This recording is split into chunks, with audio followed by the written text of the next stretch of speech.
Түлкі мен торғай. Баяғыда түлкі мен торғай ажырамас дос болыпты. Бір күні түлкі торғайға: екеуміз егін ексе қайтеді дейді. Торғай келіседі. Екеуі егін егеді, егін бітік шығады. Уақыты жетіп, екеуі ерте тұрып егінді оруға келеді.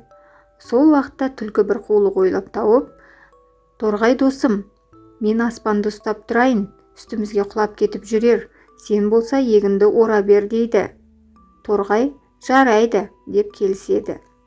Торғай бидайды орып алады, ал түлкі болса екі аяғын аспанға көтеріп, аспанды тіреп тұрғандай күйде тұра береді. Бір уақытта торғай түлкіге: кел, енді егінді басайық дейді.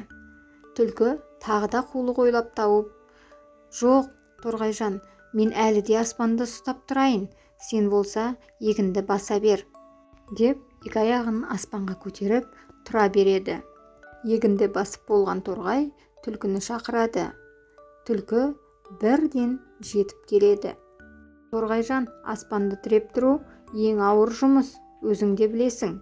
Сол себепті саған бір шелек егін, ал маған 2 шелек егін болсын дейді түлкі. Торғай өзіне берген бір шелек егінді алып жолға түсіп жүре береді. Алдынан ит шығады. Ит торғайдан: неге сонша көңілсізсің деп сұрайды. Торғай түлкіден көрген барлық қорлығын айтып береді. Ит қатты ашуланады. Ол торғайға: мені түлкінің қоймасына алып бар дейді. Торғай итті қоймаға алып барады. Ит қоймада тығылып отырады. Ертесінде түлкі келгенде итті көре сала қаша жөнеледі. Сөйтіп ит торғайдың еңбегін өзіне алып береді. Сол сәттен бастап торғай мен ит айнымас досқа айналады.